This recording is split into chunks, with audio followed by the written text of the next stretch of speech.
విశాఖ జిల్లా గాజువాక నియోజకవర్గం 69వ ward corporator కాకి గోవిందరెడ్డి మీడియా సమావేశాన్ని ఏర్పాటు చేశారు. ఈ సందర్భంగా ఆయన మాట్లాడుతూ సోషల్ మీడియాలో నాపై తప్పుడు వార్తలు వస్తున్నాయని, ఆ కథనాలన్నీ అవాస్తవమని కాకి గోవిందరెడ్డి పేర్కొన్నారు. బలవంతంగా ఓ ఇంటిని రిజిస్ట్రేషన్ చేసుకొని నగదు ఇవ్వలేదని, కొంతమంది ఈరోజు నాపై తప్పుడు ఆరోపణలు చేస్తున్నారని అన్నారు. నేను రాజకీయంగా ఉండటంతో నాపై ఈ విధంగా బురద చల్లుతున్నారని అన్నారు. నాపై ఆరోపణలు చేసిన వారు గతంలో చీటీల పేరుతో అనేక మందిని మోసం చేశారని అన్నారు.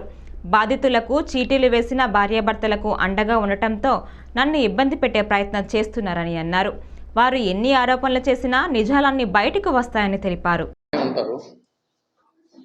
ఎవరి దగ్గర బలవంతంగా 2 కోట్ల ఆస్తిని 1,45,00,000కి నేను రిజిస్ట్రేషన్ చేయించేసుకొని డబ్బులు ఇవ్వలేదని చెప్పి అన్నారు. ఇది పూర్తిగా విరుద్ధం. దీన్ని ఖండిస్తున్నాను.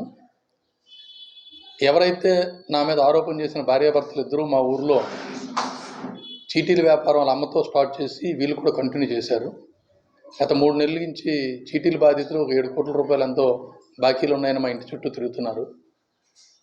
ఆ తిరుగుతున్న క్రమంలో అవి ఎగ్గొట్టడం కోసం ఇప్పుడు నన్ను మధ్యలోకి ఇలా తీసుకొచ్చారు.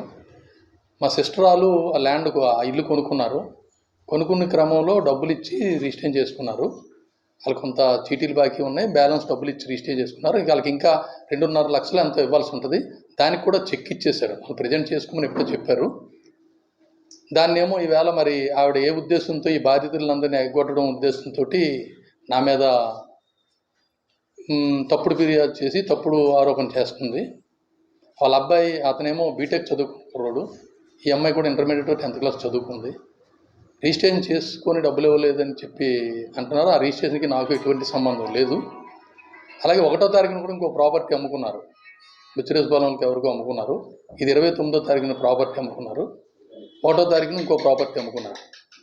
మరి ఈ ప్రాపర్టీస్ అమ్ముకొని డబ్బులు తీసుకొని రిజిస్ట్రేషన్ చేసేసుకొని మరలా మేము రాజకీయాల్లో ఉన్నాం కాబట్టి ఏదో మరి ఈ రాజకీయాల్లో బురద చల్లాలనే ఉద్దేశంతో మా మీద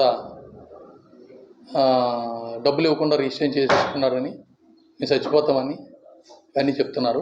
చాలామంది పేద సాదా రూపాయి కూడబెట్టుకుని చీటీలు కడితే వాళ్ళందరికీ చీటీలు డబ్బులు ఇవ్వలేదని లవోదివ్వం అంటున్నారు. వాళ్ళు ఉదయం ఆ పెద్ద మనుషులందరూ కలిసి భార్యాభర్తలు నా దగ్గర తీసుకొచ్చారు. వస్తే అమ్మ డబ్బులు సెటిల్ చేసేయాలి కదని అడిగితే డబ్బులు అవి సెటిల్ చేయకుండా సమాధానం చెప్పదు. మా ముందు వాళ్ళు కేకలు వేసుకుంటుంటే మా ఇంట్లో ఉండదు వెళ్ళిపోండి అని చెప్పి తోసేస్తే వీళ్ళందరూ నా దగ్గర అవ్వదయ్యా మీరు పోలీస్ స్టేషన్కి వెళ్ళిపోమంటే చీటీ బాధితులందరూ ఉదయం నుంచి పోలీస్ స్టేషన్ దగ్గర ఉన్నారు. మరి ఇవిడ ఎక్కడికి వెళ్ళిందో ఏం చేసిందో తెలియదు. సోషల్ మీడియాలో చూస్తే ఇలాంటి వార్తలు వస్తున్నాయి. ఖచ్చితంగా ఈ రిజిస్ట్రేషన్ విషయంలో డబ్బులు ఇచ్చి రిజిస్ట్రేషన్ చేసుకున్నారు. అది మా అక్కలు చేసుకున్నారు. వాళ్ళకి కూడా చీటీలు వేసుకున్నారు, డబ్బులు ఉన్నాయి. ఆ బ్యాలెన్స్ డబ్బులు ఇచ్చి రిజిస్ట్రేషన్ చేసుకున్నారు. ఇంకా 2.5 లక్షలు ఎంత ఇవ్వాలి. దానికి కూడా వాళ్ళు చెక్ ఇచ్చేసారు. చెక్ కూడా ఆ డాక్యుమెంట్లో మెన్షన్ చేసినట్టు ఉంది. ఆ రిజిస్ట్రేషన్కి నాకు ఎటువంటి సంబంధం లేదు. ఇది పూర్తి అవాస్తవం. నన్ను రాజకీయంగా ఇబ్బంది పెట్టాలని ఎవరో చేస్తున్న ప్రయత్నంలో వీరు నా మీద చేసిన ఆరోపణ తప్ప ఇందులో ఎటువంటి నిజం కానీ ఇది లేదు. మీరు ఆ ఇంటికి వెళ్ళి ఎంక్వైరీ చేసినా ఇంకోటి చేసినా తెలుస్తుంది, ఊర్లో ఎంక్వైరీ చేసినా తెలుస్తుంది. కాబట్టి దయచేసి ఇటువంటి తప్పుడు ఆరోపణల్ని ప్రజలు నమ్మొద్దని, నేను నిజాయితీగా నా వార్డు ప్రజలకి అంకిత భావంతో నన్ను ఎన్నుకున్న ప్రజలకి సేవ చేయాలని నా కుటుంబం, నా వార్డు ఈ 2 ఎజెండాలతో నేను పనిచేస్తున్నాను. రాజకీయాలు కూడా యాక్టివ్గా ఉండకుండా నా గ్రామాన్ని, నా వార్డుని, నన్ను ప్రజలు పెంచుకున్న గ్రామాన్ని అభివృద్ధి చేయాలన్న సంకల్పంతో తప్ప నేను దైవ కార్యక్రమాలు, సేవా కార్యక్రమాలు, వార్డు అభివృద్ధి తప్ప నేను వేరే ఆలోచనలో లేను.